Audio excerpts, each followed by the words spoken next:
കൊടകര ഏകലവ്യ കലാകായിക സമിതിയുടെ നേതൃത്വത്തിൽ സെപ്റ്റംബർ 7 ഞായറാഴ്ച ചതയ ദിനത്തിൽ ഓണാഘോഷം സംഘടിപ്പിക്കുമെന്ന് ഭാരവാഹികൾ വാർത്താ സമ്മേളനത്തിൽ അറിയിച്ചു. കൊടകര ഗാന്ധിനഗർ വഴിയിടം വഴിയോര വിശ്രമ കേന്ദ്രത്തിൽ നടത്തുന്ന ഓണാഘോഷം ചാലക്കുടി MLA സനീഷ് കുമാർ ജോസഫ് ഉദ്ഘാടനം ചെയ്യും.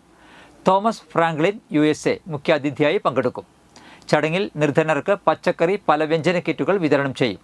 തുടർന്ന് കൊച്ചിൻ സ്റ്റാർ ബീറ്റ്സ് അവതരിപ്പിക്കുന്ന ചാക്യാരും ചാലക്കുടിക്കാരും എന്ന പേരിൽ മെഗാ ഷോ ഉണ്ടായിരിക്കും.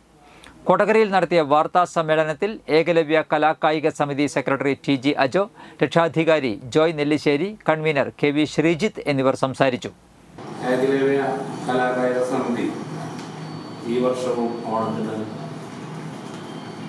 ഓണാഘോഷ പരിപാടികൾ കൊടകര ഏകലവ്യ കലാകായിക സമിതി വെച്ച് നടത്തുന്നുണ്ട്. 7-ാം തീയതി ഞായറാഴ്ച വൈകിട്ട് 6 മണി മുതൽ കൊടകര ഗ്രാമപഞ്ചായത്ത് വഴിയിടത്തിൽ വെച്ചാണ് പരിപാടികൾ ആരംഭിക്കുന്നത്. പരിപാടിയിൽ കൊച്ചിൻ സ്റ്റാർ ബീറ്റ്സ് അവതരിപ്പിക്കുന്ന ചാക്യാരും ചാലക്കുടിക്കാരും എന്നൊരു മെഗാ ഷോ ഒരു പരിപാടി അതിനൊപ്പമുണ്ട്. അതുപോലെ തന്നെ നിർധനരായ ആളുകൾക്ക് കിറ്റും അതുപോലെ തന്നെ ധനസഹായവും വിതരണം ആ രീതിയിൽ നടത്തുന്നുണ്ട്. പരിപാടിയുടെ ഉദ്ഘാടനം നമ്മുടെ ചാലക്കുടി MLA സനീഷ് കുമാർ ജോസഫാണ്.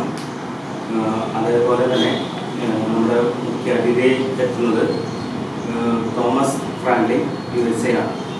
ജീവകാരുണ്യ പ്രവർത്തനങ്ങളും സേവന പ്രവർത്തനങ്ങളും ഉൾപ്പെടെ ജനോപകാരപ്രദമായ ഒട്ടനവധി പ്രവർത്തനങ്ങളുമായി ഏറ്റെടുത്ത് മുന്നോട്ട് പോകുന്ന ഏകലവ്യ കലാകായിക സമിതി പൊന്നിഞ്ചിങ്ങ മാസത്തിലെ തിരുവോണ നാൾ കഴിഞ്ഞതിന് ശേഷം ചതയം നാളിൽ ഇങ്ങനെ ഒരു കലാവിരുന്ന് വെക്കുകയാണ്.